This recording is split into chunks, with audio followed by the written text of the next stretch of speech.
Masechet Shevuot, Daf Yudbet Amud Bet. On va commencer par la dernière ligne de Yudbet Amud Aleph. Tanya Namehachi, Mahen Mevi'in Min Amotarot, Kaitz Kibnot Shuah, La Mizbeach, Ve'aktiv Kichol Seor Vechol Devash, Taner Rav Hanina Kibnot Shuah, La Adam. Qu'est-ce que ça veut dire?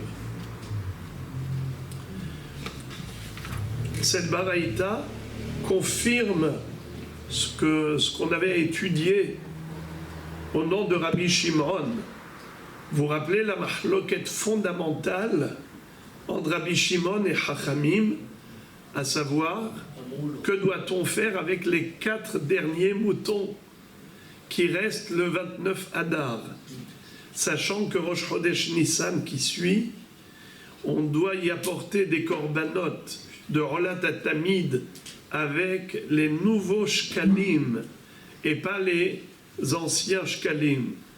Chaque Chodesh Adar, on récolte et on collecte le Mahatzit HaShekel de tout Israël pour acheter les korbanot à partir de Rosh Chodesh Nissan.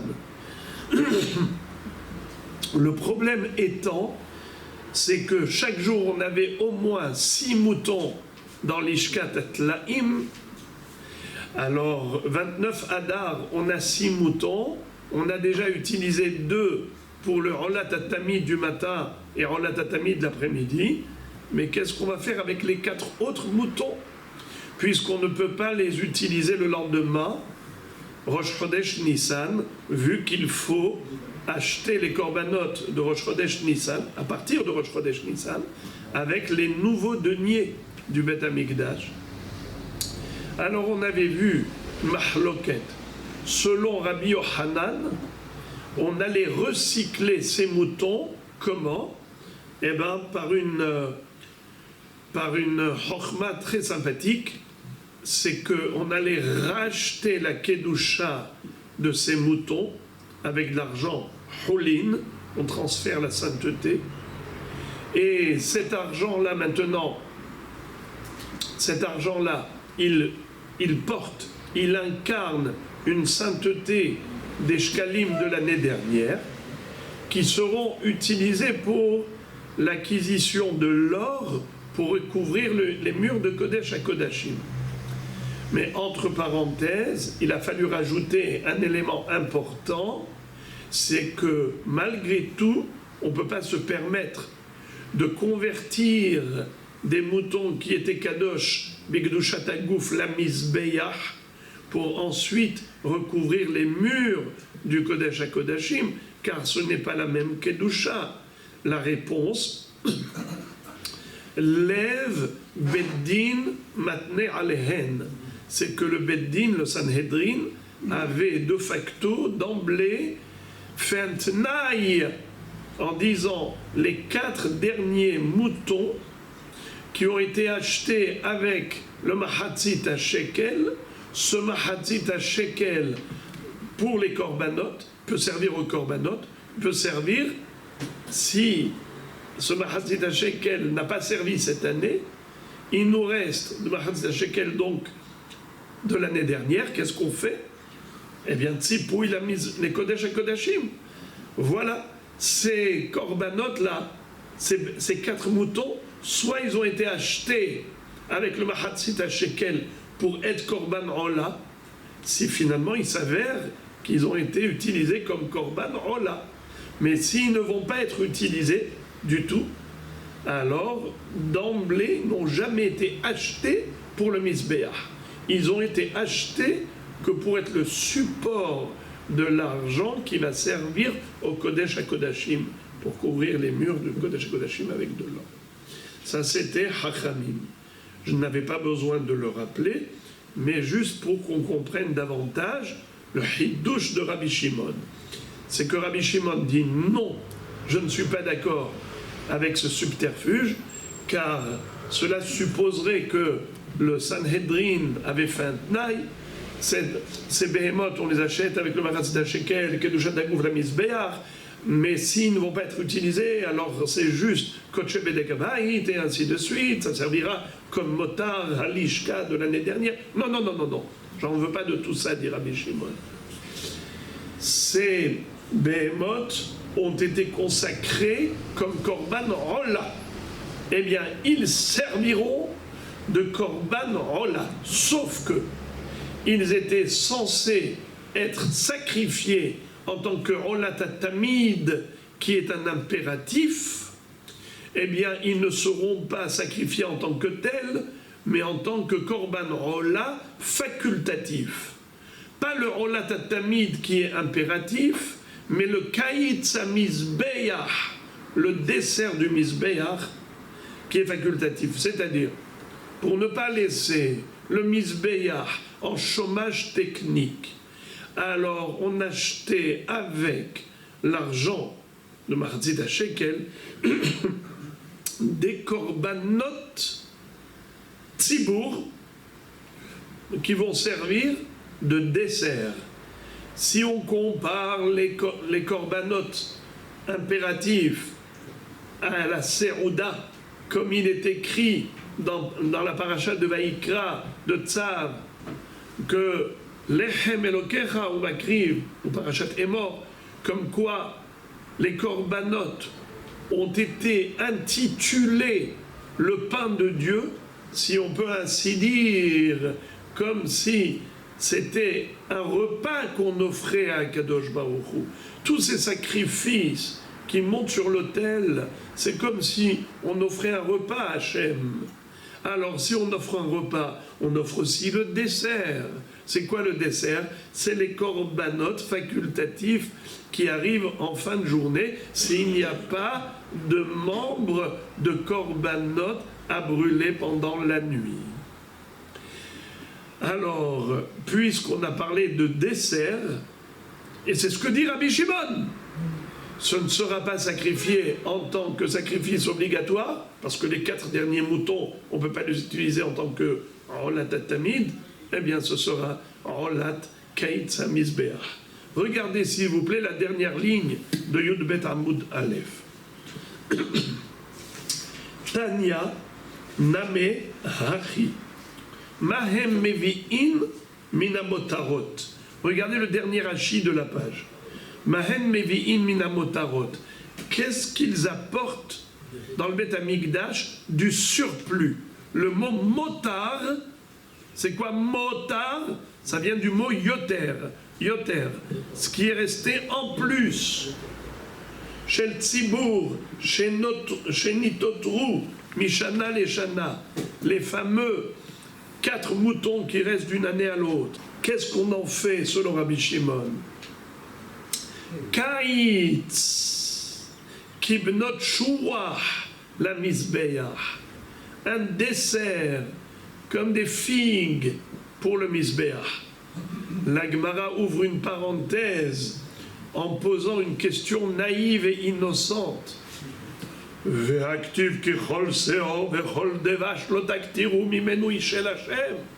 Comment tu peux sacrifier des figues? Comment tu peux sacrifier des figues sur le misbeach? Mais c'est assourd de sacrifier des fruits. Comme il est écrit, Kichol seor vechol des vaches l'otaktiru mimenu ishel Hashem. Le seor, la levure, des vaches, le miel. Qu'est-ce que ça veut dire le miel? Tout ce qui est sucré, tout ce qui est mielleux, c'est-à-dire tous les fruits, sont inclus dans l'interdiction d'offrir comme sacrifice. C'est-à-dire qu'on ne peut pas sacrifier des figues. Alors qu'est-ce que tu me dis là? Kaïtz, comme dit Rashi. Rashi, regardez le premier Rashi de la page. Kaïtz ki benot shuah. Benot shuah, c'est le nom d'une catégorie de figues qui s'intitulent, qui sont qualifiées de benot shuah. Rashi dit que Adam shemevi bekinuah seuda mine metika vehu lashon kaïtz kedirtiv halechem ve'akaïtz lechol hane'arim. C'est-à-dire qu'un dessert porte le nom de kaïtz. Il y a des mefarshim qui disent que ce sont les fruits qui poussent en été également. כביקורה בטרם קיץ, בעודה בכפו יבלענה. Alors, comment tu peux offrir des fruits sur le Mizbeach? Mais c'est écrit dans la Torah que c'est assour. Ki chol seor vechol devash, lo taktiru mimenu ishel Hashem. La Gemara répond, Tane, Rav Hanina, ki bnot shuach la Adam. En fait, de la même façon qu'on offre un dessert, des figues à la fin d'un repas à un homme parce que une fois qu'il a bien mangé, il veut une petite sucrerie, il veut une petite douceur. La même chose, on offre à Kadosh Baruch Hu cette douceur, laquelle c'est de lui apporter des korbanot la nuit, c'est-à-dire, bien sûr, on ne peut pas faire la shrita la nuit, mais le Kohen est prévoyant et il voit le nombre de korbanot qu'il a sacrifié aujourd'hui. Est-ce qu'il en a suffisamment pour en laisser brûler pendant toute la nuit, ou bien très vite ça va se liquider?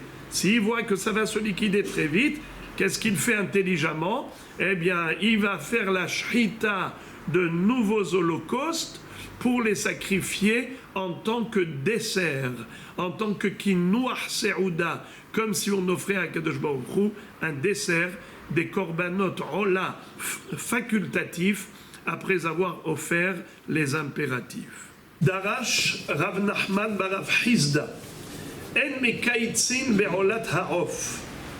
Qu'est-ce que ça veut dire? Rav Nachman Barav Hizda va dire que la notion de Ketz HaMizbeach, c'est-à-dire un dessert qu'on offrait au Mizbeach, des korbanot facultatifs qu'on rajoutait en plus, comme ce qu'on vient de dire, c'est uniquement des bêtes, mais pas des volailles. C'est-à-dire que, par exemple, les oiseaux qu'on pouvait offrir au Beth Amikdash, c'était quoi? Des tourterelles, des colombes. Eh bien, ça, ce n'est pas possible en tant que Kaïtz HaMizbeach, en tant que Rola Ta'of en plus. C'est-à-dire que pour ne pas laisser le Mizbeach en chômage technique, alors on va offrir des Rola Ta'of. Non, tu ne peux offrir que des behemoths, que des animaux. Mina behema, mais pas mina off. Ça roule trop vite. Comment? Ça peut se prendre, ça roule très vite. Alors, regardez la réaction. Amarava Habourra. Rava a dit, je suis pas d'accord. Ça, c'est de l'invention. Bourra. Il n'y a aucune base à une telle affirmation. Sur quoi tu t'appuies pour dire une chose pareille? Ma pitom. Habourra. C'est de l'invention pure et dure. Amarle, Rav Nachman bar Yitzhak le Rava. Rav Nachman bar Yitzhak a dit à Rava, Maï Bourcheta, pourquoi tu prétends que c'est une invention? Anna Amrita Nihale, ou Mishme de Rav Shimi Mineardea Amrita Nihale. De Amarav Shimi Mineardea, Motarot le Nidvat Sibur Azle, Ve'en Olat Of Betzibur. Eh bien, Rav Nachman bar Yitzhak va dire à Rava, excuse me, ce n'est pas de l'invention, c'est moi qui lui ai enseigné cette halakha, et moi-même je l'ai entendu de Rav Shimi de Neardera, et je vais te dire qu'est-ce qu'il m'a donné comme argument, un argument fort et convaincant. Voilà ce qu'il m'a enseigné. Que Motarot, les Nidvat Sibur Azle, Ve'en Olat Of, Betzibour, c'est-à-dire, vous vous rappelez ce qu'on avait étudié hier, un peu rapidement à la fin? C'était une baraïta qui parlait de Hacham. Vous connaissez la loi de Hatat Shemetu Be'alea ou Hatat Shenitrapru Be'alea. Quelqu'un qui avait déjà consacré un korban Hatat. Ensuite, il est décédé. Que va-t-on faire avec ce korban hatat? On ne peut pas le sacrifier tel quel. Pourquoi? Parce que, ça y est, cette personne qui a besoin d'expiation, il faut qu'elle soit là pour lui expier la faute. Si elle n'est plus là, ça n'a pas de sens de sacrifier un sacrifice pour expier la faute de quelqu'un qui n'est pas là. Alors, halakha le Moshe Misinaï, c'est qu'on enferme la bête. On la met dans un endroit fermé et on la laisse mourir toute seule. Comment? Ça s'appelle tailler. Non. Hatat shemetu be'aleha, alors ça fait partie de ce qu'on appelle hataot hametot. Hamesh hataot hametot. Il y a 5 cas de figure où on enferme le korban hatat et on le laisse mourir tout seul. Par exemple encore, hatat shenitrapru be'aleha. Un korban hatat qui était censé être sacrifié pour expier la faute du bonhomme. Et voilà que la bête s'est évadée, s'est enfuie. On a dû la remplacer par une autre. Donc le propriétaire, ça y est, sa faute est expiée. Et maintenant il l'a retrouvée. Qu'est-ce qu'on fait? Il l'enferme. Ça aussi, à la Khan et Moshe Misinaï, il faut l'enfermer. Mais la question est de savoir, qu'en est-il d'un korban hacham? On a déjà dit qu'on a 6 sortes de hacham. Hacham gezelot, hacham me'ilot, hacham shivha harufa, hacham metzora, hacham nazir et hacham talouy. Très bien. Voilà le hacham. Par exemple, le propriétaire est décédé. Ou bien le hacham, le propriétaire, il a perdu ce korban, il a été mis traper, il a retrouvé. Qu'est-ce qu'on fait? On fait comme pour le hatat, qu'on l'enferme. Alors on a quelques opinions qu'on avait vues hier dans la Braïta. Rappelons-les, vous si vous voulez même regarder. Tanina, Hacham, Shemetu be'alav onitrapro be'alav. Un korban Hacham dont le propriétaire est décédé ou il a déjà eu l'expiation. Irae, Hachistaev, Veimmacher, Viplu damav lindava. Rabbi Eliezer Omer, Yamut. Rabbi Yoshua Omer, Yavi bedamav ola. Velikarev. Qu'est-ce que. Pardon, il y avait bedamav ola, excusez-moi. Alors, qui est-ce qui veut récapituler les 3 opinions? Rabbi Hubert, vous voulez récapituler Tanakama, Rabbi Eliezer, Rabbi Yoshua, ou bien Rabbi Matok? Vous voulez récapituler les 3? Tanakama, qu'est-ce qu'il dit? Que le Hacham Shemetu Be'alav, alors on l'envoie au pâturage. Et une fois qu'il a un moum, on le rachète. Et qu'est-ce qu'on va faire avec cet argent? Ka'it Samizbeach. Ka'it Samizbeach. C'est le dessert du Mizbeach, c'est-à-dire, on va offrir un korban ola lorsque le Mizbeach est en chômage technique. Ce sera un dessert. Ok? Mais comment on le rachète? Pas tel quel. Il faut d'abord l'envoyer au pâturage pour qu'il ait un défaut pour pouvoir le racheter. Parce que le propriétaire est décédé. Hacham shemetu be'alea. Ou bien nitrapro be'alea. Deuxième opinion, c'est qui? Rabbi Eliezer. Qu'est-ce qu'il dit? Yamout. C'est quoi Yamout? On l'enferme. Et on le laisse crever tout seul. Troisième opinion, Rabbi Yoshua, qu'est-ce qu'il dit? Yavi bedamav ola. C'est-à-dire que pas seulement le tzibour, on n'a pas besoin du tzibour lui-même, il peut apporter cela comme korban olat yahid. Ça n'a pas besoin d'être olat tzibour en tant que dessert. Lui-même, le propriétaire peut le convertir en korban ola personnel. Sans l'envoyer au pâturage. Sans l'envoyer au pâturage. Excusez-moi, pardon. Il envoie au pâturage, il le rachète, et lui-même il fait le. Ça veut dire c'est pas Ka'it Samizbeach, c'est pas le dessert, en tant que korban ola du yahid. Alors répétons les trois opinions. Ah, il envoie au pâturage, il revient, on rachète la bête. Et qu'est-ce qu'on fait avec? On a l'or. Non. Le dessert du Mizbeach, ça devient Olat Tzibour.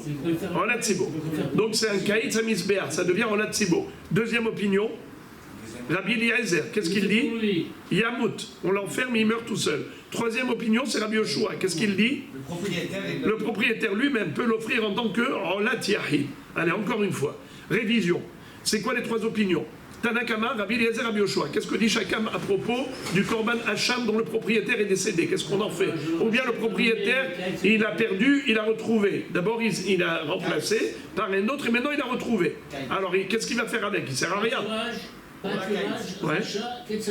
Bravo, ça c'est Tanakama. Ensuite, Rabbi Eliezer, qu'est-ce qu'il dit? Yamout, exactement comme Hacham, comme Hatat. Pour Rabbi Eliezer, il n'y a pas de différence entre Hatat et Hacham. De la même façon qu'il y a une halakha de Moshe Sinaï pour le Hatat, la halakha de Moshe Sinaï, elle s'applique également au Hacham. Si le propriétaire, il avait perdu son korban, il a pris un autre, et ensuite il a retrouvé, maintenant, que ça ne lui sert plus en tant que Hacham, il enferme. Ok. Et Rabbi Yoshua, il dit, il peut l'utiliser, le convertir en Ola. C'est-à-dire, il envoie en pâturage, il le revend, il achète en tant que Ola. Maintenant, les frères et les amis, dites-moi, qu'est-ce que la Gemara est en train de nous dire ici? C'est important. 2 secondes, juste, à quoi le point de chute. Le plus important, c'est le point de chute. À quoi on veut en arriver là? Pourquoi je vous ai ramené à cela? C'est pour que vous compreniez cette phrase. Motarot lenidvat tzibur azle ven olat of betzibur. Traduction. Les restes, le surplus, à quoi servent-ils? Nidvat Tzibur. C'est quoi Nidvat Tzibur? Bravo! Pour ne pas laisser le misbéach en chômage technique, alors qu'est-ce qu'on fait? On achète des rolat nedava du Tzibur. Ça s'appelle Nidvat Tzibur. Parce que sinon, on ne fait pas stade des Nidvat Tzibur. C'est que pour le maintenir en activité constante et permanente. Alors maintenant, cette halakha, elle n'est que par rapport à des behemoth et pas des enfot. Maintenant, je vous pose la question. Pourquoi? Pourquoi vous dites qu'on ne peut pas offrir pour le tzibour une nedava de enfot? Pourquoi c'est que nedava behema? Uniquement des bêtes et pas des volailles. Bravo. Bravo. C'est le pasouk. Rashi dit, Rashi cite le pasouk. Ven olat ov betzibur detania betorat kohanim veikriv minatorim hayahid mevi'ov ven atzibur mevi'ov. Rashi cite la référence en disant que c'est écrit belachon yahid veikriv et korbano, pas korbanam. C'est un yahid qui peut apporter volaille. On n'a jamais vu qu'un tzibour apporte des volailles. Ça n'existe pas. Et là, voilà donc, étant donné que le surplus, les motarotes, ce qui reste de l'année dernière, à quoi cela sert?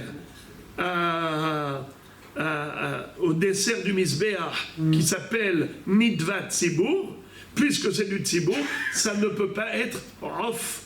Pourquoi ça ne peut pas être Rolatarof? Car un tzibour n'apporte jamais Rolatarof. La Torah a dit que c'est Vehikriv et Korbano, uniquement un Yahid peut apporter une volaille.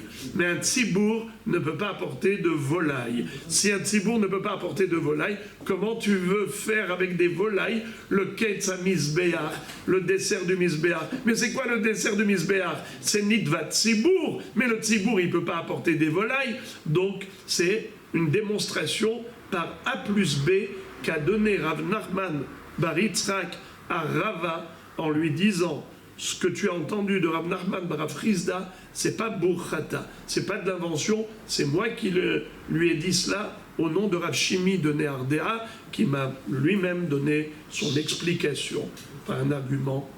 La Gemara, maintenant,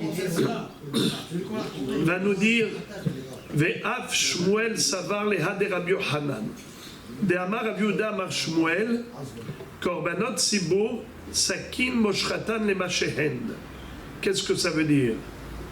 Rabbi Yehuda nous enseigne au nom de Shmuel une halakha qui corrobore ce qu'a dit Rabbi Yochanan. Vous vous souvenez qu'est-ce qu'avait dit Rabbi Yochanan? Il avait dit au nom de Rabbi Shimon que les 4 moutons qui restaient de l'année précédente, qui ne sont plus utilisables le lendemain, puisque le 29 Adar, c'est le dernier jour durant lequel on peut encore utiliser le Mahatzit HaShekel de l'année dernière. Mais maintenant qu'on a collecté des nouveaux deniers, le nouveau Mahatzit HaShekel, pour l'utiliser à partir de Rosh Chodesh Nissan, pour les korbanot Tzibour, comme Olat HaTamid, eh bien, les 4 moutons de l'année dernière ne sont plus utilisables. Alors on avait vu ce qu'on fait, quel est le montage stratégique, quel est le stratagème selon Hachamim pour s'en sortir, pour les recycler, puisqu'on allait les racheter avec l'argent nouveau après les avoir désacralisés. Mais Rabbi Shimon dit non. Rabbi Shimon dit, tu les prends tels quels et tu les sacrifies à partir de Rosh Chodesh Nissan, mais pas en tant que Olat HaTamid impératif, mais en tant que Kayitz HaMizbeach facultatif. C'est le dessert du Mizbeach. Eh bien, il n'y a pas que Rabbi Yochanan qui pense ainsi, même Shmuel. Pareil. Tout ça, c'est selon Rabbi Shimon, évidemment. Qu'est-ce que dit Shmuel? Korbanot Tzibur, Sakin, Moshratan, les Mashehen. Les Korbanot Tzibur, le couteau de la Shchita les entraîne à leur source. C'est-à-dire, qu'est-ce qu'ils sont? Ils étaient Rola. Ils vont être sacrifiés en tant que quoi? En tant que Rola. Seulement, si on les avait sacrifiés l'année dernière, on les aurait sacrifiés comment? En tant que Rola, ce qu'on appelle en hébreu Rolat Chova. Mais maintenant, ça va pas être sacrifié en tant que Rolat Chova, ça va être sacrifié en tant que Rolat Nedava. Mais ça reste Rola. À Sakin, Moshratan, les Mashehen. Le couteau de la Shchita les entraîne vers ce qu'ils sont. Ils sont quoi? Rola? Eh bien, ils vont être sacrifiés en tant que Rola. Mais pas Rola obligatoire, Rola facultatif, Ketzabizbeach. Donc c'est exactement ce qu'a dit Rabbi Yochanan, au nom de Rabbi Shimon, Tanya Nameachi, et on retrouve une braïta qui dit exactement pareil. Regardez comment c'est beau. Au mode de Rabbi Shimon, au mode de Rabbi Shimon, je vous lis, et après je vous lis Rashi qui est extraordinaire. Au mode de Rabbi Shimon reconnaît que quoi? Besaïr, chez Imlo Karav Baregel, Ikarev Berosh Chodesh. Veim lo Karav Berosh Chodesh, Ikarev Beyom HaKippurim. Veim lo Karav Beyom HaKippurim, Ikarev Baregel. Veim lo Karav Beregel Ze, Ikarev Beregel Acher. Shemithin Lato, Lo Baila Lechaper, Al Mizbeach HaChitzon. Qu'est-ce que ça veut dire? Rabbi Shimon avait dit que on pouvait en effet se servir d'un korban sa'ir hatat qui était destiné à être sacrifié pour le moussaf de Rosh Chodesh. On peut l'utiliser pendant la fête suivante. Pourquoi? Parce qu'il a été égaré, remplacé, retrouvé. Qu'est-ce que j'en fais? Eh bien, tu peux l'utiliser. Il était quoi? Sa'ir hatat de Rosh Chodesh? Eh bien, c'est pas grave. Tu t'en serviras pour Sa'ir de Shalosh Regalim. Ou bien tu l'as perdu et tu l'as retrouvé qu'après Shalosh Regalim. Eh bien, tu peux l'utiliser comme Sa'ir hatat de Moussaf, de Kippour. Pourquoi pas? Quel est le point commun? C'est qu'ils ont tous le même objectif. Qui est-ce qui se souvient? Non, pas seulement hatat. Plus que ça. Je vais entendre une phrase. Les chaper al tum'at mikdash vekodashav. Tous les moussafines, que ce soit moussaf de Rosh Chodesh, que ce soit moussaf de Shalosh Regalim, Moussaf de Kippour, ils ont tous la fonction d'être mechaper al tum'at migdash vekodashav. Mais ils ont tout de même une spécificité. Dites-moi par exemple, le Saïr Hatat de Rosh Chodesh d'après Rabbi Shimon, il est mechaper quelle catégorie de tum'at migdash vekodashav? Qui touche la viande tamée. Non. Tahor she'achal tamé.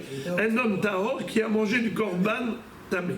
Ou maintenant le Saïr Hatat de Shalosh Regalim. Il n'a pas eu conscience ni avant ni après. Bravo. Un homme tamé qui a mangé un korban tahor sans yedira ni avant ni après. Et le Moussaf de Kippour, Saïr Hatat de Kippour, Conscience juste après. Pas avant mais après. il n'avait pas de conscience avant, mais il a pris connaissance après. Alors le Hatat, le Saïr Hatat de Kippour, le expie sa faute. Très bien. Alors maintenant, bien que chacun ait sa spécificité, Rabbi Shimon a dit ce n'est pas grave. Si on l'a perdu, on l'a remplacé, on l'a retrouvé, on pourra le sacrifier dans la fête suivante. Et pourtant, ils ne sont pas identiques, mais ils sont semblables. Pour Rabbi Shimon, il est suffisant qu'ils soient semblables, même s'ils ne sont pas identiques, pour qu'ils soient sacrifiés l'un à la place de l'autre. Eh bien, tu appliques la même règle. C'est vrai que le korban rola, qui est de rolat chova, c'est rolat chova, et rolat nedava, c'est rolat nedava. Ils ne sont pas identiques. Ça c'est nedava et ça c'est chova. Mais au moins ils ont un point commun. Zérola et zérola. Alors tu peux utiliser les moutons de l'année dernière qui étaient censés être rolat chova. Mais tu ne peux plus les sacrifier parce que tu es obligé, à partir de Rosh Chodesh Nissan, de sacrifier le Rolat Tamid avec le nouveau Mahatzit Shekel. Alors qu'est-ce que tu vas faire avec les 4 derniers moutons? Tu les sacrifies en tant que Kaïtz Mizbeach. Le dessert du Mizbeach, c'est quoi? C'est Rolat Nedava. Alors c'est vrai que c'est pas Rolat Chova, mais c'est quand même Rolat Nedava, ça ressemble. Ce n'est pas identique, mais ça ressemble. Alors on peut remplacer l'un par l'autre quand ça ressemble, même si ce n'est pas identique. Je répète, le Inyan des Korbanot, que c'est qualifié comme si on donnait à manger. Ça s'appelle comme si c'était une serouda pour Akadosh Baruch Hu. Évidemment, Akadosh Baruch Hu ne mange pas. Et Akadosh Baruch Hu ne prend pas de dessert. C'est lui qui nous donne. Seulement, comme dit Rashi à propos de Ishe, Reyach, Nihoach, l'Hachem, sur le feu, c'est un arôme agréable pour Hachem. Qu'est-ce que ça veut dire? Ça a une bonne odeur. Parfois, le Hani, il apporte une volaille avec des plumes. Et avec ces plumes, il est brûlé, ça sent mauvais. Alors, qu'est-ce que tu me dis? C'est une bonne odeur pour Akadosh Baruch Hu. Qu'est-ce que ça veut dire? Rachid dit Nahat ruach lefanai she'amarti ve'na'asa retzoni. En fait, on ne parle pas d'odeur ou de parfum d'ordre matériel. On est en train de dire que la satisfaction pour Akadosh Baruch Hu, elle est comme la satisfaction de quelqu'un qui a une bonne odeur, comme quelqu'un qui a mangé, comme quelqu'un qui a eu un dessert.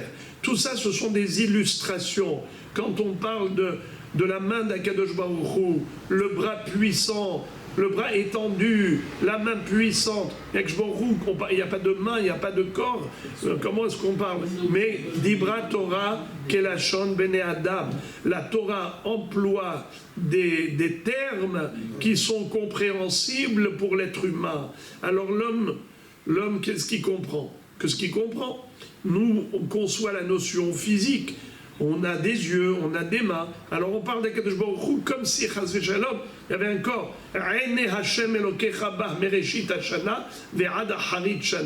Les yeux d'Akadosh Baruch Hu sont portés sur Eretz Israël du début de l'année à la fin de l'année. Et pourtant, en lo gouf velo demut hagouf.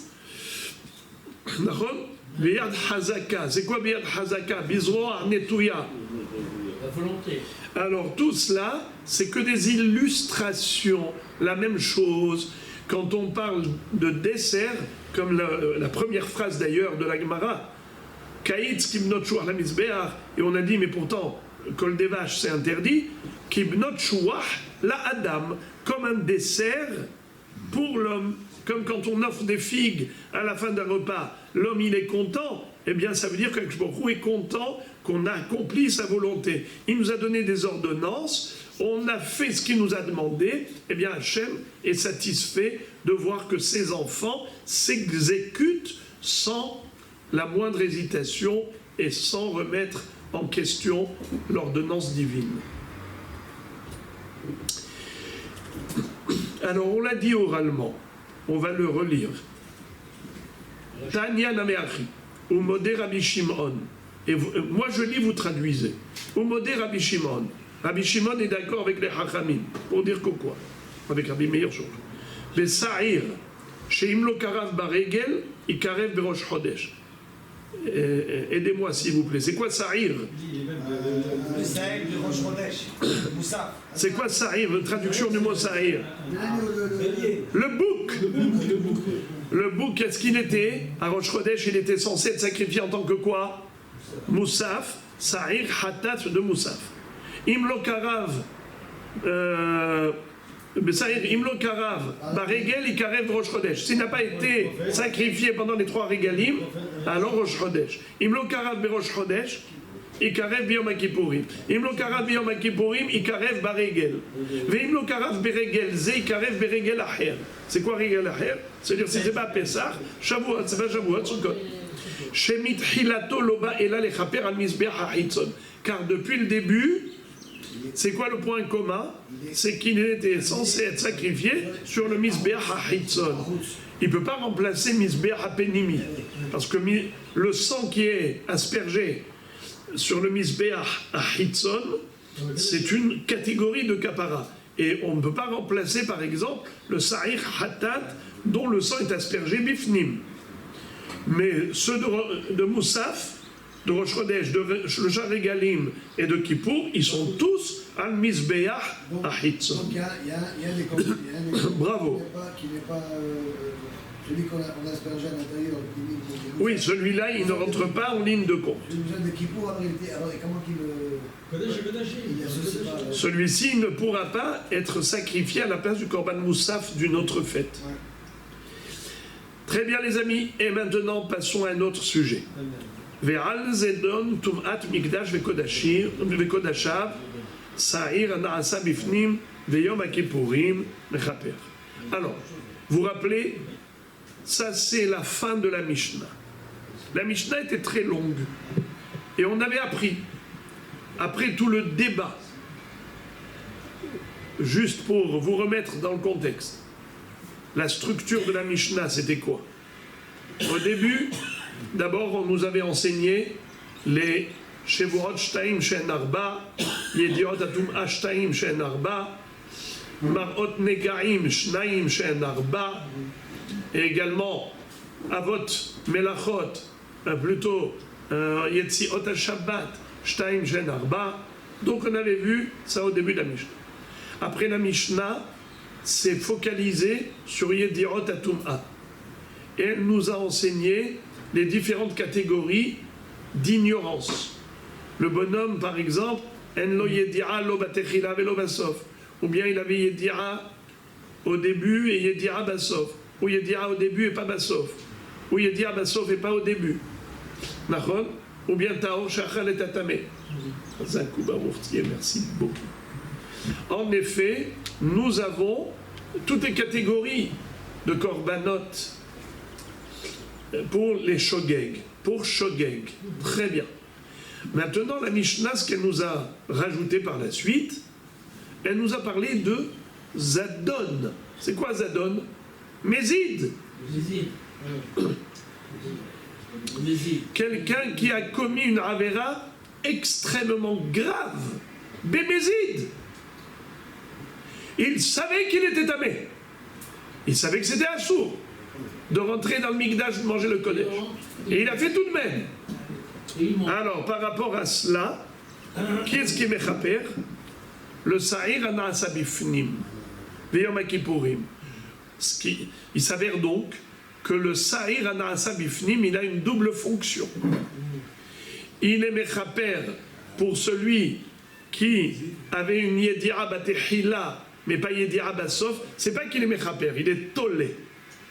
Vous vous rappelez, c'est quoi tolé? En suspens. Ça veut dire qu'il le protège provisoirement.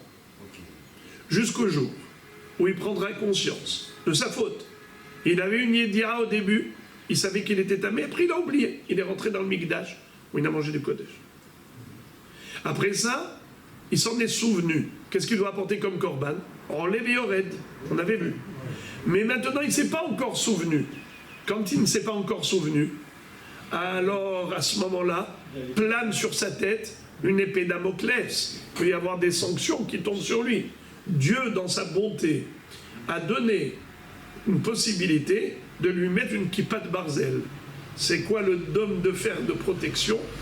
C'est le Sa'ir Anas, Abifnim. Le bouc Hatat, qui est sacrifié à Kippour, mais dont le sang est aspergé à l'intérieur. Il y avait combien d'aspersions à l'intérieur? 27. Comment 27? 8 dans le Kodesh HaKodashim. Et Had Lema'ala Veshevar Lemata, Velo Yamitkaven Lo Lema'ala Velo Lemata, la Kematzlif. Et 8 en face de la Parochet. Ça fait 8 et 8, 16. Et 11 sur le Mizbeach HaZahav. Comment 11? Eh bien, il y en a une aspersion sur les 4 coins, et 7 sur la surface. 7 et 4, ça fait 11, et 16, là-bas, ça fait 27. Ok, ça c'est pour le Sa'ir. Ce Sa'ir en a Sabifnim. Donc déjà, il est tolé. Il protège provisoirement celui qui avait une Yedira Batehila, mais qui n'a pas encore de Yedira Basof. Et le Mézid. Et aussi le Mézid. Alors, le Mézid, lui, il est déjà, qu'est-ce qu'il est Hayav? Qu'est-ce qu'il est Hayav? Karet. Alors, celui-là, il va être mitraper de son karet grâce à 2 facteurs. 1, 2. C'est quoi 1? Déjà, Kippour en soi, Ki bayom hazeh yechaper alechem letaher etchem. Alors, déjà, Kippour, c'est un facteur, et en plus, le Sa'ir ana sabifnim. Ça, c'est la Mishnah. La Gemara pose la question, elle dit, d'où sait-on que le Sa'ir ana sabifnim a ce pouvoir d'être mechaper, même un Zadon, quelqu'un qui est rentré Bémézid, Betum'a dans le Bet Amikdash? Réponse, des Tanour Rabanan. Il est dit, à propos du Sa'ir ana sabifnim, écoutez ce pasouk. Vechiper à la Kodesh, mitumot bene Israël, le plus important, c'est le etc. La Gemara dit, les Gomer, etc. Le problème, c'est que comme on n'a pas le etc. dans la Gemara, eh ben, on va rien comprendre. Heureusement qu'on a sur le côté, dans les éditions nouvelles, on nous cite le pasouk entièrement. Et au moins, on va pouvoir comprendre la Gemara. Qui veut lire le pasouk entièrement? C'est le deuxième pasouk que vous avez à gauche. Vous l'avez dans votre édition ou vous ne l'avez pas? Vechiper à la Kodesh. Oui, lisez s'il vous plaît.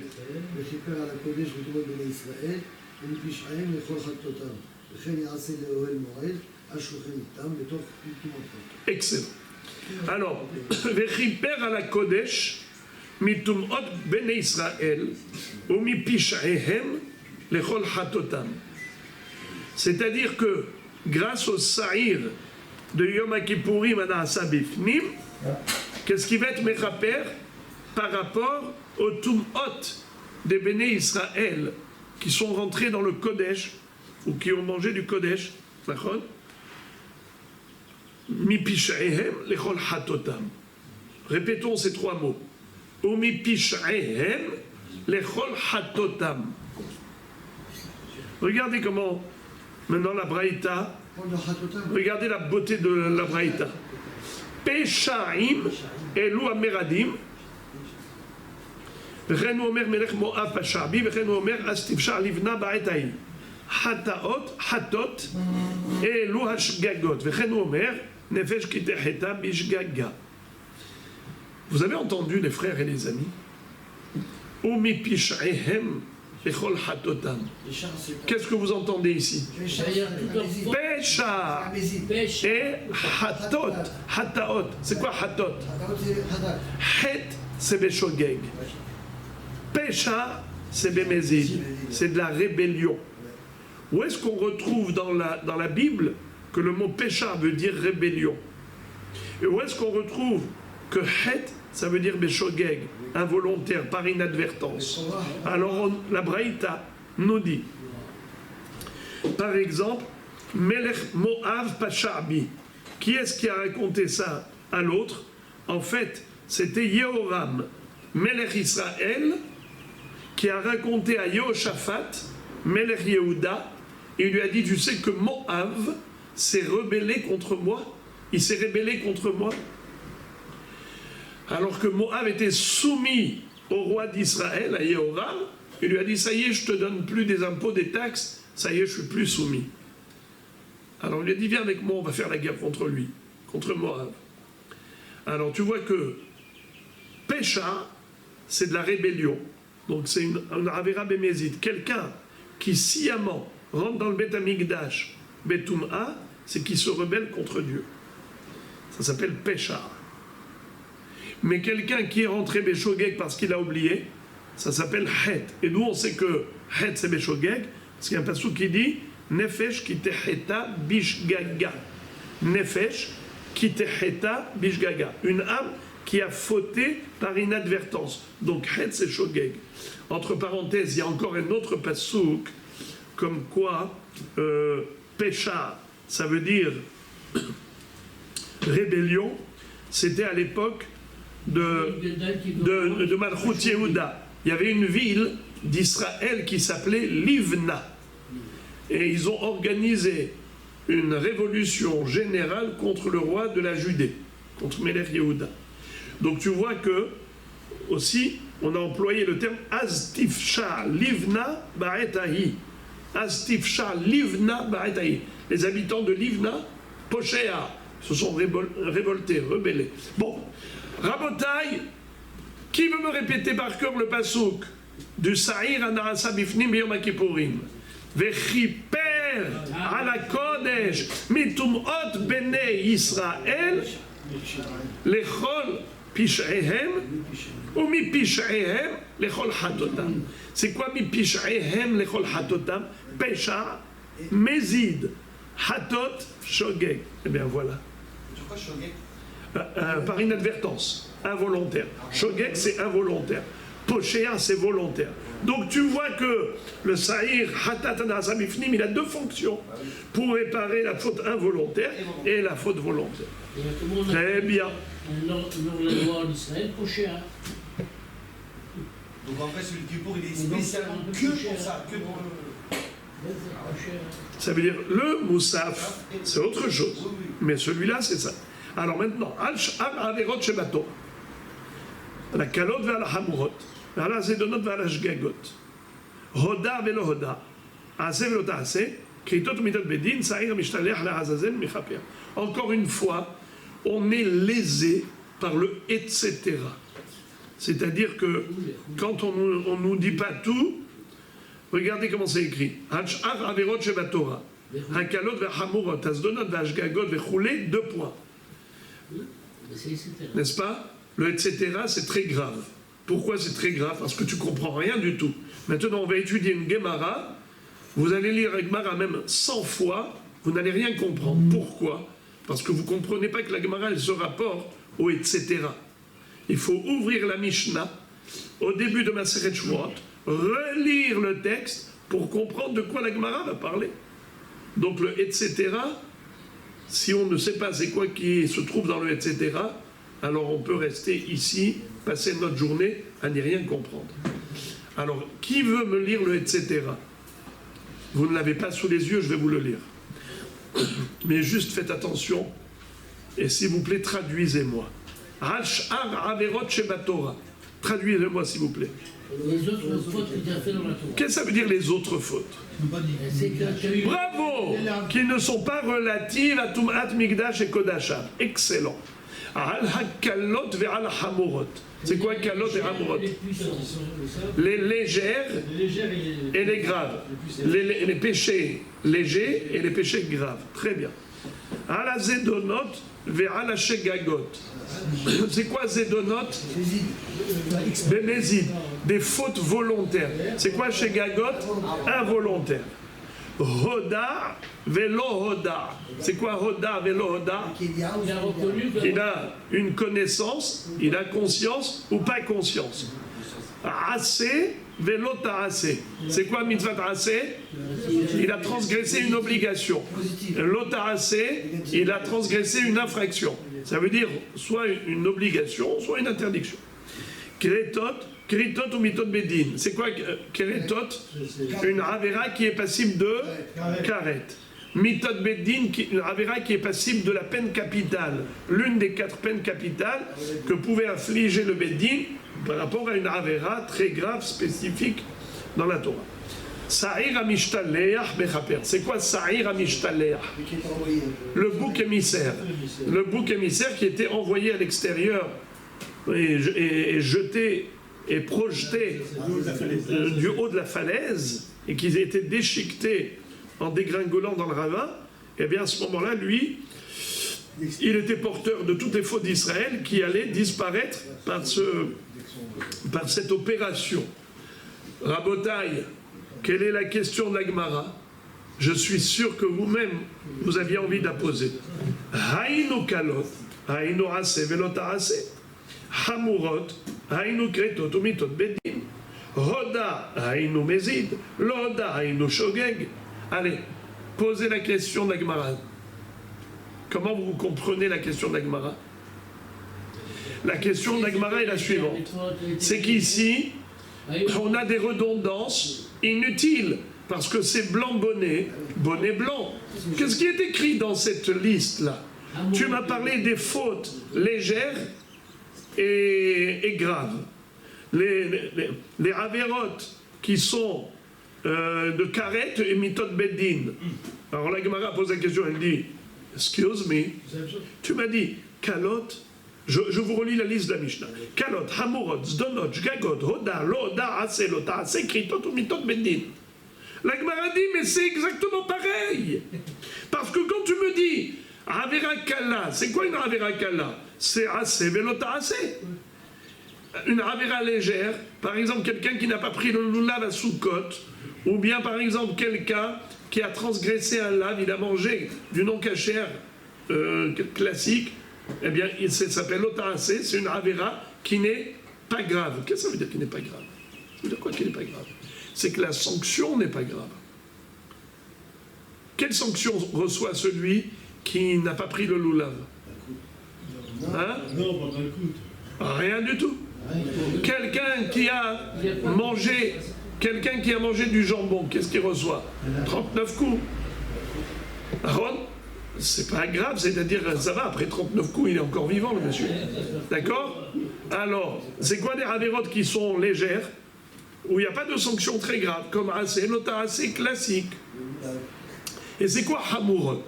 C'est quoi les avérotes hamurot? Grave. Grave, très grave. C'est quoi? Amour. Kretot ou mitot bedin.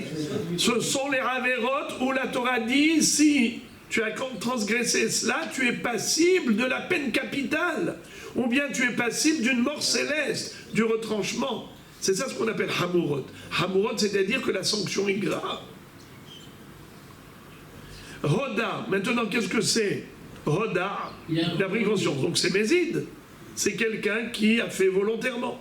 C'est quoi l'Oda? Shogeg. Il était inconscient, ça veut dire qu'il a fait involontairement. Alors, j'ai pas compris. La Mishnah, elle a parlé elle était très longue, c'est-à-dire la liste était longue, mais quand tu analyses la liste, tu vois que c'est blanc, bonnet, bonnet, blanc. Il y a ici des redondances. Vous avez compris la question d'Egmara? Pourquoi vous ne l'avez pas posée? Ça saute aux yeux. C'est-à-dire, je vais vous lire, Rabotaï, je voudrais vous relire pour que vous me posiez la même question d'Egmara. Vous me la répétez, cette question. Moi, je vous lis. Ash'ar Averot Sheba Torah pour les autres péchés commis, pour toutes les fautes commises, eh bien, le bouc émissaire va entraîner l'expiation. Écoutez la liste de toutes les autres fautes qui ne sont pas relatives à la Toum'a du Beth Amikdash. Regardez.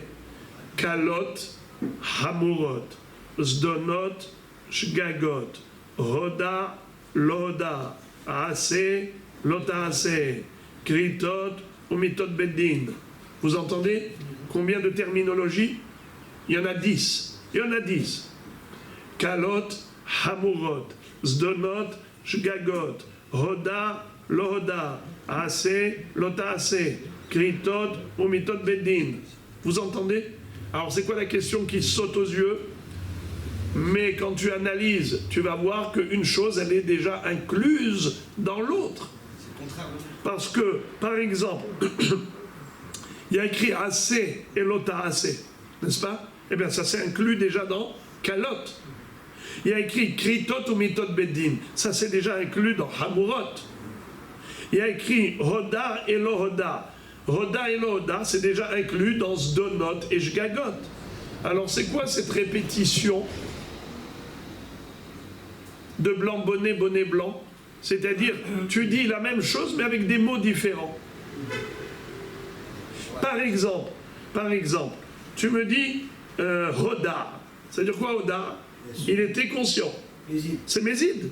Donc tu m'as dit Mézid et tu m'as dit Hoda, mais c'est pas deux choses. Car Hoda, c'est Mézid, et Mézid, c'est Hoda. Blanc, bonnet, bonnet blanc. Ou bien tu me dis Loda. Il n'était pas conscient. Et tu me dis Shogeg. Mais Shogeg, c'est inconscient. Et Loda, c'est inconscient. Donc tu me dis la même chose avec des mots différents. C'est des mots différents, mais c'est exactement pareil. Ou bien par exemple, tu me dis les calottes, les avérotes légères. Et tu me parles de assez, lota assez. Mais assez, lota assez, c'est une avéra légère. Une avéra légère, c'est assez, lota assez. Alors pourquoi tu me les cites différemment, séparément? Il y a le contraire le moins bien et plus, le contraire à chaque fois.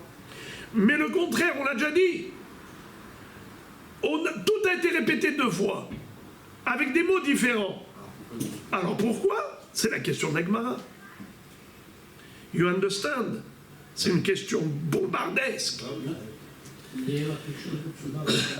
Alors la réponse, Amar Rabbi Yehuda, Hachika Amar. Rabbi Yehuda répond, voici le sens. Ash'ar averot shebatorah, ben kalot ou ben hamurot. Pour toutes les autres avérotes de la Torah, qu'elles soient légères ou graves. Ben she'asa'an beshogeg, ben she'asa'an bemezid, qui les ait commises avec, qui les ait enfreint sciemment ou inconsciemment. Otan she'asa'an beshogeg, celles qui ont été commises beshogeg, ben noda'lo sfekan, ben lo noda'lo sfekan, c'est-à-dire, et celle de shogeg, c'est quoi hoda ou lo hoda? C'est-à-dire quoi hoda ou lo hoda? C'est qu'il a pris conscience ou pas. Alors on va expliquer. D'habitude, quand on dit hoda ou lo hoda, on a cru que ça voulait dire. Qu'est-ce que ça veut dire hoda ou lo hoda? Conscient ou inconscient au moment de l'acte. C'est faux. C'est faux. En fait, Béhémet, ça se rapporte à Shogeg. Et dans Shogeg, on a un cas de Hoda et Lohoda. Alors, dans Shogeg, et c'est quoi ça? Rashi nous dit qu'on parle ici d'une Avera spéciale. Laquelle? On ne parle pas de quelqu'un qui était Shogeg, qui a fait une Avera Beshogeg, et dont il a pris conscience, et il doit apporter un korban en lévioret, pardon. Mais ici on ne parle pas de lévioret, ici on parle de korban hatat, puisqu'on parle des autres averot. Alors, il a fait une avera, par exemple. Il y a 36 averot où on est hayav karet bemezid et hayav hatat beshogeg. Par exemple, quelqu'un qui a eu qui a mangé du helev, il a mangé du suif. C'est une sorte de graisse animale qui est interdite. Il y a de la graisse qui est permise, c'est le shuman. Il y a la graisse interdite qui est le helev. Celui qui mangerait du helev, il est hayav karet, bemezid, hayav korban hatat beshogeg. Ou bien quelqu'un qui a consommé du sang, le dam, le tochlu dam, qui a dam ou un nafesh. Que s'il est conscient. Eh bien, s'il a fait consciemment, il est hayav karet. Si c'est beshogeg, il est hayav hatat. On ne parle pas de ce cas. Car quelqu'un qui a transgressé un tel lave, même si Kippour est passé, il doit apporter son korban. De quoi on parle? Pour dire que le Sa'ir Amishtaleh de Kippour le dispense du korban, on parle d'une avéra très précise. Laquelle? Une avéra de safek hatat. Quelqu'un qui a un safek, est-ce qu'il doit apporter korban hatat ou pas? Qu'est-ce qu'il doit faire? Il apporte hacham talouille. Exemple, quelqu'un qui avait dans son assiette 2 morceaux de helev. Ça veut dire, il avait du helev et du shuman. Il y avait de la graisse permise et il y avait de la graisse interdite. Et il a mangé l'un des 2 morceaux, mais il ne sait pas lequel il a mangé. Alors maintenant, puisqu'il ne sait pas, par exemple, il y avait dans son assiette 2 morceaux. Lui, il ne savait pas. Il a mangé un morceau. Après, quelqu'un qui vient qui lui dit, dis-moi, c'est toi qui as mangé ici? Il dit oui. Il lui a dit, mais t'es fou. Pourquoi? Qu'est-ce que j'ai fait de mal? Il lui a dit, bien sache qu'ici, il y avait du helev. Ah bon, moi je ne savais pas. Alors maintenant, qu'est-ce que tu as mangé? Qu'est-ce que tu as mangé? Helev ou shuman? Je ne sais pas. Je ne sais pas. Et voilà que quelqu'un... Bon, et maintenant, comme il ne sait pas, qu'est-ce qu'il fait? C'est sûr qu'il a mangé, mais il ne sait pas quoi. Dans un safek helev, il doit apporter korban hacham talouille. C'est quoi hacham talouille? Il apporte un korban hacham pour une avéra qui est en suspens. On ne sait pas si c'est une avéra ou c'est pas une avéra. Est-ce qu'il a mangé du helev ou il a mangé du shuman? Ce genre de averot, ben nodalos fekan, ben lo nodalos fekan. Et voilà qu'après Kippour, il dit, ah, on lui dit, tu sais que tu as mangé du helev? Tu as mangé à droite ou à gauche? Il a mangé à droite. Et bien, sache que c'était à droite qu'il y avait le helev. Normalement, ce monsieur devait apporter korban hacham talouille avant Kippour. Mais maintenant que Kippour est passé, alors le Sa'ir Amishtaleh, le bouc émissaire, a été mechaper, celui qui devait apporter hacham talouille.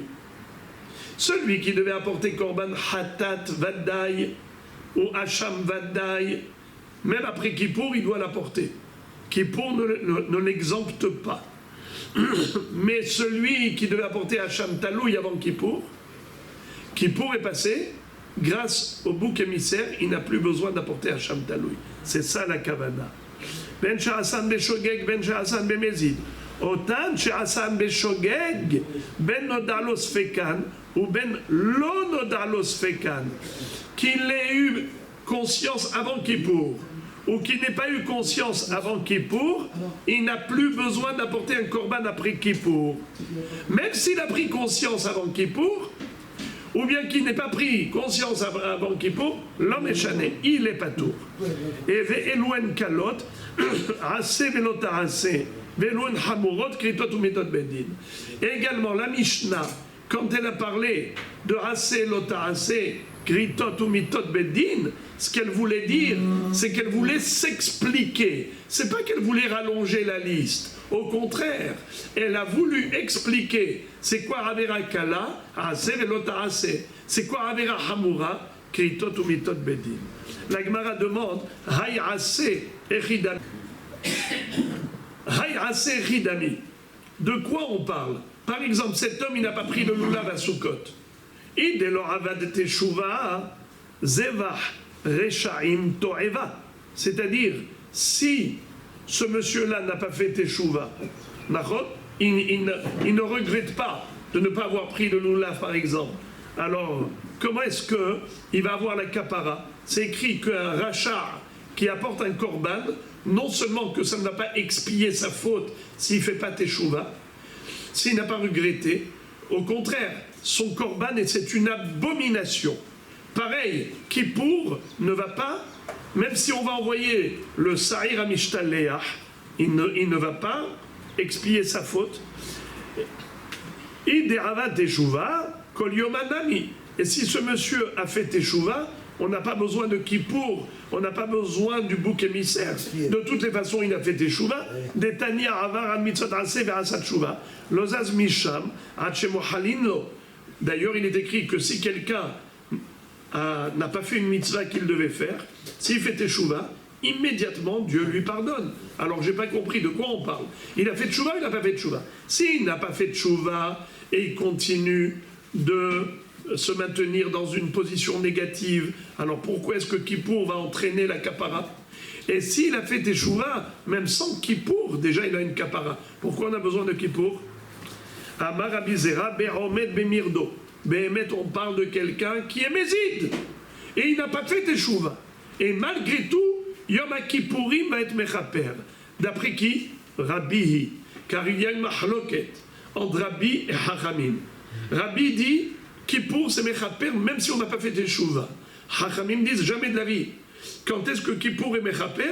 Que si on a fait teshuva. Et Rabbi, sur quoi il s'appuie? Des Tanya. Rabbi Omer. Al kol averot shebatora ben asat teshuva ben lo asat teshuva. Yom HaKippourim mechaper. Toutes les averot Kippour et mechaper. C'est le jour du grand pardon. À l'exception chutz miporekol umgalle panim batora umefer berit babasar. Shim lo asat teshuva Shim asat teshuva Yom HaKippourim mechaper ve'im lav en Yom HaKippourim mechaper. Quelles sont les trois exceptions où même d'après Rabbi Kippour n'est pas mechaper? C'est le porekol, quelqu'un qui ne croit plus en Dieu.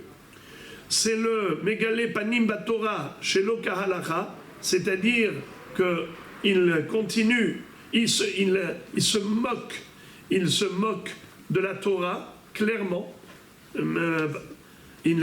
avec chutzpah, effronterie, comme ça dit Rashi, comme avait fait Ménaché.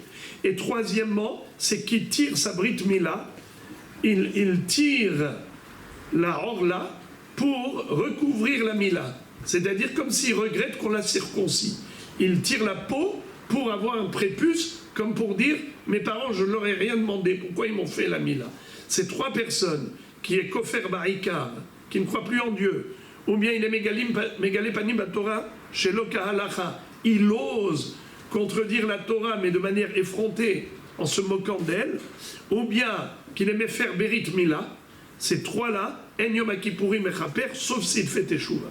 Maïtama des Rabbi, sur quoi s'appuie Rabbi pour dire que ces trois exceptions, eh bien, n'ont pas la kapara de Kippour sans teshuva? Des Tanya qui dévar Hashem baza, zeaporek ol, umgalle panim batora.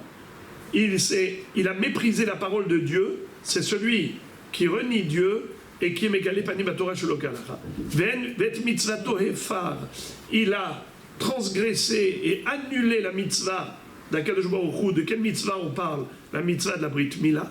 Hikaret, Hikaret Lifnei Yom HaKippourim, Tikaret Lachar Yom HaKippourim. Yachol afilu asat teshuva Talmud omar avon haba. Lo amarti la bizman she'avon haba.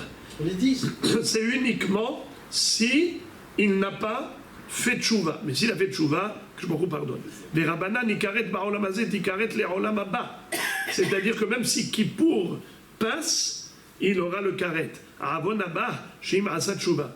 Ou met mitam emareket. S'il a fait teshuva, alors là, la mort expiera ses fautes. En tout cas, on a compris que ici, cette Mishnah, elle allait d'après Rabbeinu HaKadosh, qui disait que le sa'ir de Kippour est mechaper, même pour quelqu'un qui n'a pas fait teshuva, le sa'ir mishtaler mechaper.